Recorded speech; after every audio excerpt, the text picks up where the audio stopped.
Hello, hello, welcome back. Uh, we are deviating from our holiday reviews again a little bit. I did release my first ever reading vlog a few weeks ago, and that's what this review is for. So November had been Hawks MC month. That was in countdown to the release of this book, which came out on December 1st. So it was inevitable that it was going to have to come into December. But once we're done with this, it'll all just be holiday romances until the new year. So that being said, let's get on with the review for Coyote, which is the first of the Next Generation Hawks MC books. So this is the story of Channa Edwards and Cody Marcus. Now, there are trigger warnings for this story, and they include domestic abuse, bullying, violence, murder, PTSD, what's the other one? Car crash, and attack dogs. If any of those are things that are issues for you, take that into consideration before reading this book. So, the very opening scene of the story, Channa Edwards is at her bakery that she owns, and she is a bit flustered because Cody Marcus is in her bakery. This is not a welcome concept for her because while Cody Marcus is a very nice man, there's a very negative thing that happened when she was in high school, and it involved Cody Marcus. So in high school, Cody had been in year 12 and Channa had been in year 7. And there had been a boy in year 10 that she'd had a crush on, and he kind of used that to lure her to the gym under false pretenses, and it turned out to be a really, really horrible prank that he and his friends were pulling on her. When Cody found out what was going on, he intervened on her behalf. When she got home that day, she and her mother basically decided to leave town. Now, this is something they'd already been planning to do for a while. They'd been saving up money to leave because her father was extremely abusive to her and her mother. So this whole incident with the school just kind of turned out to be the straw that broke the camel's back. So they ended up leaving. Fast forward back to modern day, Channa understands that Cody doesn't recognize her. He has no idea who she is. And she kind of wants to keep it that way. She is very self-conscious about the events of that day. She's still embarrassed by what happened that day, and she doesn't really like to relive it. Understandably so. So, anytime Cody happens to look in her general direction, she kind of spazzes out. Like at one point, he turns to look at her and she just drops to the floor. Her employee asked her, "What are you doing?" And she said, "I dropped something." She didn't have a specific item in mind to say that she dropped. She just said, "I dropped something." And it ended up with her employee telling her, "Get up, you look like an idiot." And Cody sees this behavior and he assumes that it's just because she's attracted to him. And there is the attraction there, but there's also the mortification factor from high school there as well. So Cody ends up leaving, and she's hoping that that's the end of it. They'll never see each other again. Obviously, that is not the case. So later on, she is at home, and there is what sounds to be a motorcycle accident outside of her house. She goes outside to see what's going on, and there is one man who is surrounded by 3 or 4 men who are very clearly intending to harm this man. And she intervenes on his behalf. She even uses her attack dogs to get them away from this man. And once they have left, she ends up calling a man that she is told is this man's brother. She doesn't realize that it's not a biological brother. It is in fact an MC brother from the Hawks MC. And of course, this is the same MC that Cody is part of. It is the same MC that his father is the president of the Mother Chapter 4. And he is obviously one of the men who comes to pick up this man at her house. So of course, the men of the MC realize a very very clear factor, which is that these men are not going to be happy to have been bested by a woman, because she's a very petite woman. And she kind of kicked the asses of a couple of the men, and then of course the attack dogs.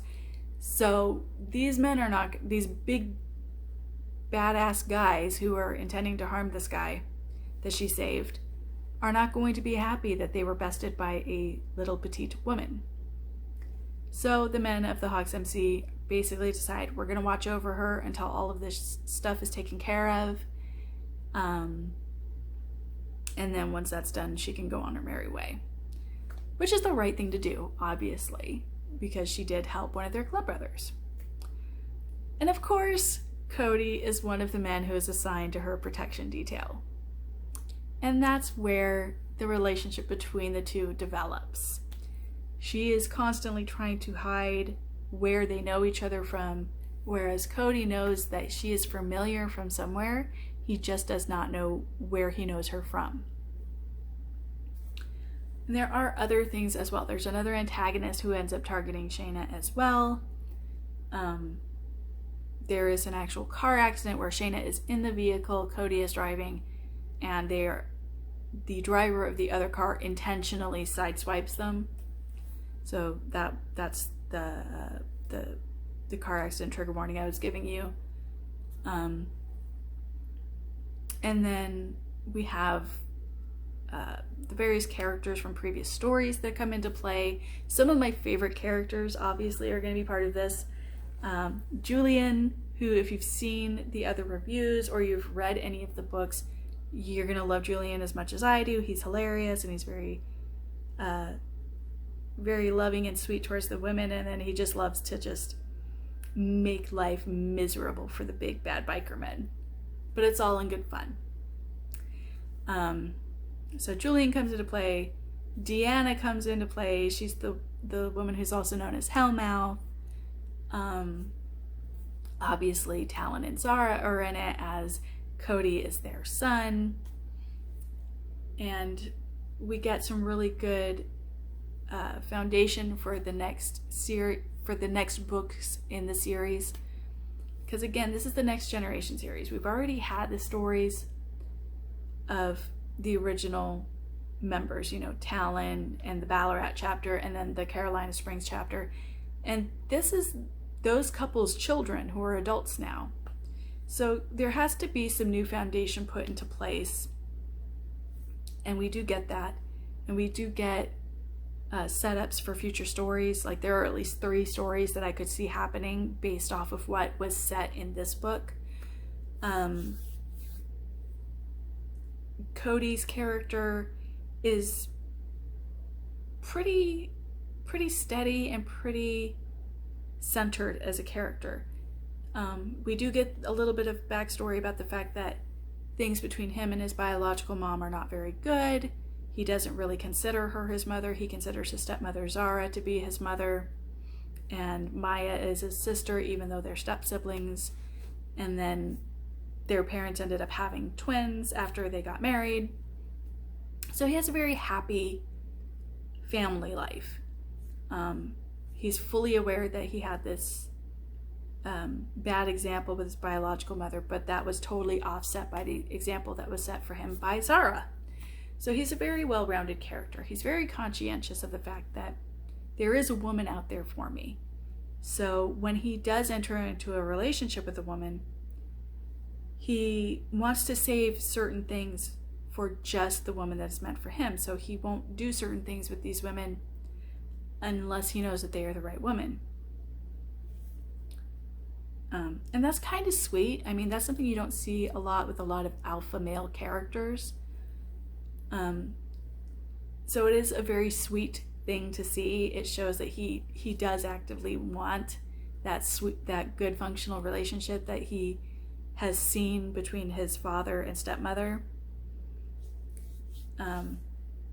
Where you get the most conflict and background is obviously going to be Shayna's character. She has a lot of baggage from her childhood. She had an abusive father. She had that incident at the high school that really messed with her head, and it ended up leading to her taking self-defense or martial arts classes to the point where many of the men in the MC are in awe of her for her ass-kicking abilities. She ended up having, she ended up getting guard and attack dogs. And this is all based off of the things that happened to her when she was younger. Again, the incident in high school and her abusive father. These very clearly shaped her as a person. They very clearly have taken a toll on her self-confidence and her sense of self-worth. And so that's where we see a lot of the character development is Channa coming to terms with the things that had happened and realizing that it is not a reflection of her, but a reflection of the people that did these things to her. So that's a really strong story arc that came into play. And in traditional fashion of many of the men and women that are part of the Hawks family, when they meet their significant other, not necessarily every single time, but a good portion of the time, it can take a while for both parties to really admit the fact that they are meant to be together. And that is the case here. Again, Cody, he's not against the idea of falling in love. He's not even against the idea of falling in love with Channa. He's just very cautious. He saw the horrible things and the horrible outcome of his father and his biological mother, and he saw how great the relationship was between Talon and Zara, and he wants that. So he's kind of holding out for that. And that's why he has certain boundaries that he won't cross until he knows he's with the right woman. And then Channa has a very hard time believing that Cody could ever want to be with her, because she doesn't think much of herself and she sees him as this total package of a man. So there's that. But we also see follow-up on other characters from previous book, like the other kids from the couples of previous books, like Cody's stepsister Maya. We find out she's gone to school to become an EMT, and they have some hints for her upcoming story. They have hints for Texas, who is Dodge's nephew. They have like all these things that are waiting in the wings, but it also helps to set the scene because it feels like a family. If you've read the previous books, that feeling of a family and that world building just continues. I will say, if you haven't read the previous books, you might get a little lost, but Lila Rose does do pretty good at filling in some of the background. However, in order to have a really good understanding of all of the characters and how they interact with each other, I would recommend going through and reading at the very least the first 4 books, which are the original Ballarat chapter or Ballarat charter of the Hawks MC, just so you have that foundational base of the characters and how they interact, because there are a lot of characters, so it can be overwhelming. So having read the previous books could be helpful for that. It's not necessary, but I definitely think it would be helpful. So I'm going to give this book a 4.5 out of 5 stars. At first, I thought it was better than Holding Out. I'm going to say it's either right at or just under Holding Out. My favorite of the original 4 books was Holding Out and Blackout. So I'm going to say that Cody is in the top 3 tier for the original, for those books. I hope this review was helpful for you. I hope I didn't give too much away. I've been trying really hard not to do that. It's very hard for me to not give away too much on these books because I just fangirl really hard on Lila Rose. It's really hard for me not to. So Let me know in the comments down below if my reviews on the Hawks MC have inspired you to try any of the books, and if you have read any of them, what your thoughts have been on them. I look forward to seeing you all at the next review. You have a great day. Take care. Bye-bye.